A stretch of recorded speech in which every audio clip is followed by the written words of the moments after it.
Hello everyone, কেমন আছো তোমরা সবাই? তো সকালবেলা ঘুম থেকে উঠে ড্রাই ফ্রুটসটা খেয়ে নিচ্ছি। আর আজকে কিন্তু লোকনাথ বাবার পুজো, আর আমরা যাবো আজকে পিসি শাশুড়ির বাড়িতে। আর কালকে রাত্রে কিন্তু বোন এসে অনেকগুলো অ্যালোভেরা গাছ দিয়ে গেছিলো, তো একটা টপ আছে, ভাবলাম তার মধ্যেই পুঁতে দেবো।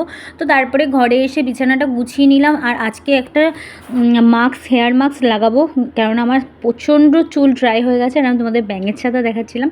তো 15 মিনিট মতন ওয়েট করে তারপর আমি শাওয়ার নিয়ে চলে আসলাম। আর গাছে কিছু ফুল ফুটেছিল, সেগুলোকেও তুলে নিলাম। এখানে কিন্তু আমার গাছটা কিন্তু লাগানো হয়ে গেছে, সেগুলোর ক্লিপটা নেওয়া হয়নি। তো ঘরে এসে পুজোটা সেরে ফেললাম, কারণ এরপরেই রেডি হয়ে বেরোতে হবে। তো আমি কিন্তু রেডি হয়ে গেছি। তো চলো এবার বেরিয়ে যাওয়া যাক, কারণ আমরা অনেকটা লেট, দেখতেই পাচ্ছ প্রায় 1:35 মতন বাজে। তো যেই রাস্তা দিয়ে যাচ্ছিলাম সেখানকার পরিবেশটা কিন্তু খুব সুন্দর। তো গিয়ে দেখছি পুজো তো শেষ হয়ে গেছে, কারণ আমরা এত লেট হয়ে গেছিলাম। তো যাই হোক, বাবাকে প্রণাম করে তারপরে ঘরে আসলাম। আইমা এদিকে মানে আমার পিসি শাশুড়ি কিন্তু আমাকে প্রসাদ দিয়ে দিল। আর এই পুচকুটা হচ্ছে আমার ভাসুরের ছেলে, তো ওর সাথে একটু খুনসুটি করছিলাম, খেলছিলাম, আর প্রসাদটাও খেয়ে নিচ্ছিলাম। ও ক্যামেরা দেখলে এত লজ্জা পায়, তাই ক্যামেরার সামনে পুরো আমাকে গার্ড করে চলে এসছে। তো একটু খেললাম ওর সাথে। আর আমার পিসি শাশুড়ির বাড়িতে কিন্তু প্রচুর গাছ, আম গাছ, লেবু গাছ, তো ভালো লাগে বাড়িতে এরকম সবুজ সবুজ পরিবেশ থাকলে ভালো লাগে। তারপর আমি একটু ছাদে গেছিলাম, তো দেখো কি সুন্দর লাগছে আকাশটা। আর ছাদে মানে এই বাড়ির চারিপাশেও কিন্তু প্রচুর গাছ আছে। তো ছাদে একটু গরম ছিল সেদিনকে, বাট আমার একা কাটাতে টাইমটা খুব ভালো লাগছিল। তো তোমাদেরও দেখিয়ে দিলাম চারিপাশে কত সবুজ গাছপালা।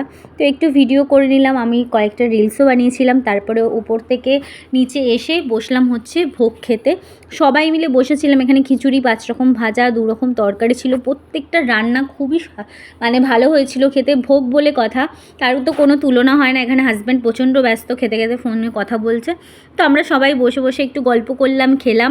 তারপরে বাড়ি এসে আমার প্রচণ্ড মাথা যন্ত্রণা করছিল, আমার চোখটা একদমই মনে হয় গেছে। যাই হোক, ডাক্তার তো আমাকে দেখাতেই হবে, প্রচুর মাইগ্রেনের প্রবলেমে ভুগছি।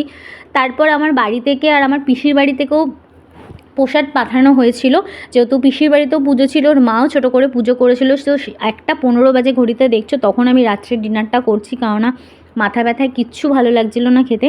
কিন্তু কিছু মেডিসিন আমাকে খেতে হবে বলে তাই খাবারটা খেয়ে নিলাম। আর প্রসাদগুলো, এই ভোগ মানে ঠাকুরের এই ভোগগুলো প্রত্যেকটা ভালো হয়েছিল খেতে। তো খাওয়া দাওয়া কমপ্লিট করে মেডিসিনটা নিয়ে নিলাম। আর যতই যাই হোক না কারণ একটু স্কিন কেয়ার তো করতেই হবে, কারণ আমার যেমন চুল ড্রাই, এরকম স্কিনও প্রচণ্ড ড্রাই। তো এই নাইট ক্রিমটা ইউজ করে নিলাম। গরমের মধ্যে কিছুই ভালো লাগছিল না। তো আজকের দিনটা এইভাবেই কাটালাম। দেখা হবে নেক্সট ব্লগে। টাটা।